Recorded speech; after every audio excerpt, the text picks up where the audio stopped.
Біздің желеклер өзен фермер хожалығы 2012 жылдың ішлі башлады. Май айында біз менің ярдамшым білән 2 гектар итальян технологиясының жер желегін клубниканы отырттық. Зелендол районында.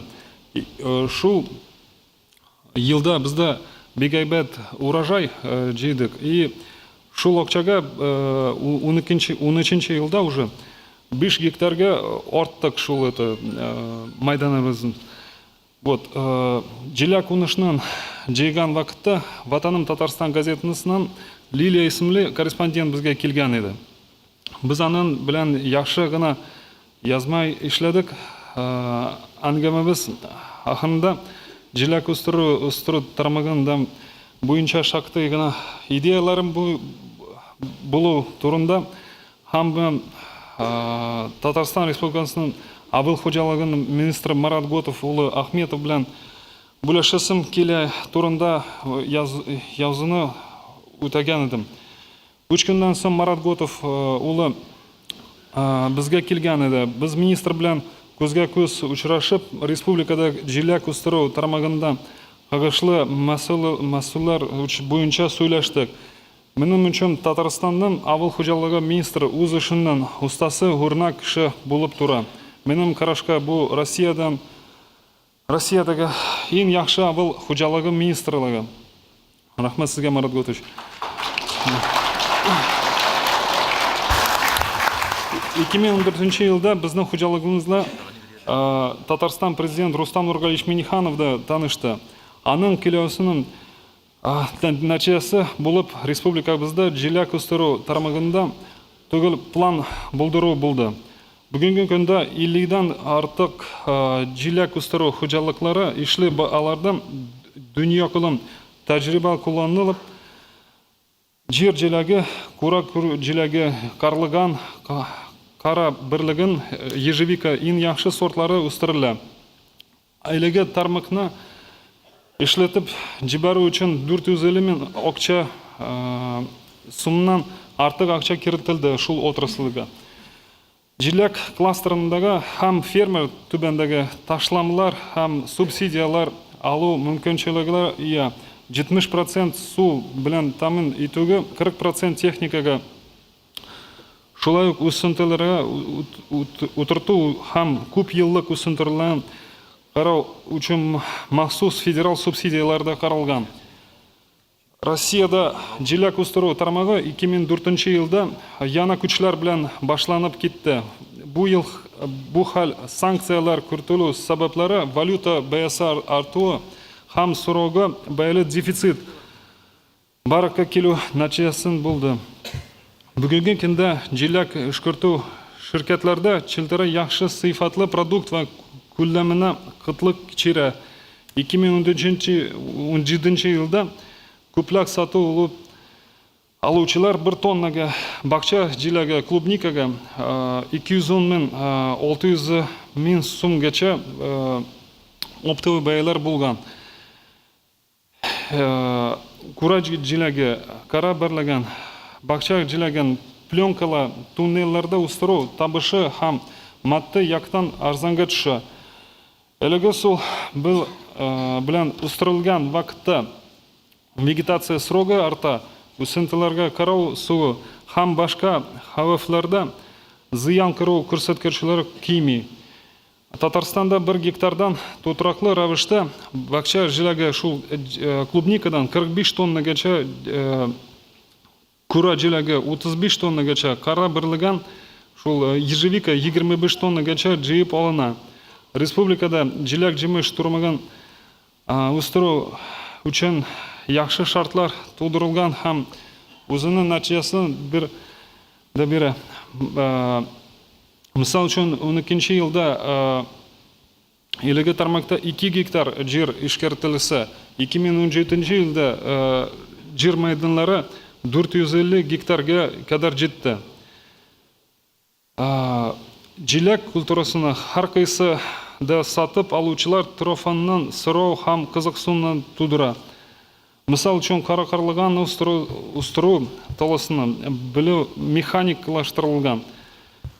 Үсентілер усентрлана утырып, аларны көріп тура. Унышлы жүйе механик yol белән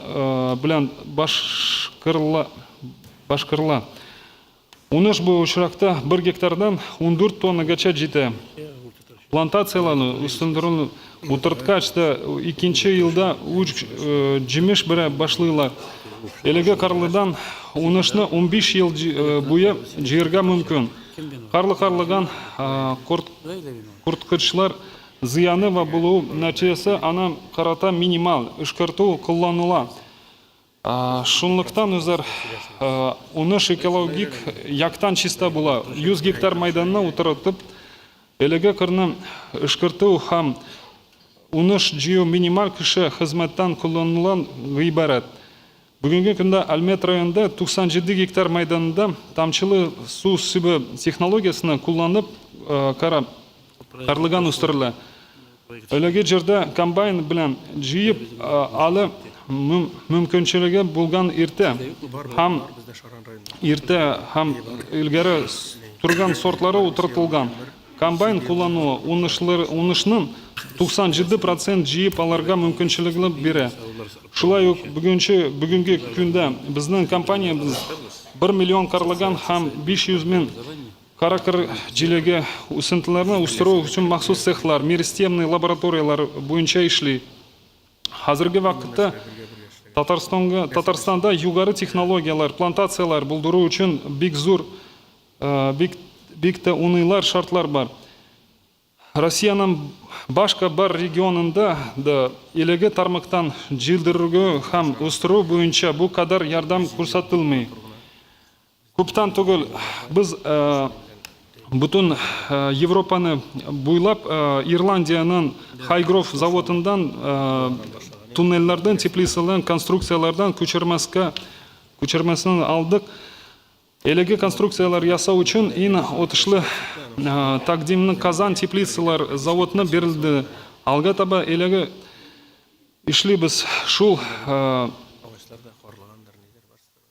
завод белән планлаштырылбыз. Бүгенге көндә Яшел Үзән районында заманча җиләк җимәү саклау урында төзелде. Якын арада Әлмәттә районында шундый гына цех тоже кертелә эшкә. Киләчәктә әлегә 2 үзәк фермер җитештерелгән продукциясын саклау һәм Европа кооперативларына нигезендә сату өчен кабул итә алачаклар. Татарстанда 1 гектар җирдән 15 миллион сум табыш улу мөмкинчелекләре бар. Бары тагын да тырышып эшләргә һәм яхшы сыйфатлы продуктлар үстерергә кирәк. Шуны да әйтәсем килә, Әлмәт районында Айрат Хәйруллин башлаган һәм фермерлар инициативасыннан белән яшелчәләр үзәнлеге Овощная долина дигән яңа проект төзелде. Әлеге проектта катнашларга теләге булган фермерларга өчен уңайлы шартлар тудырылган.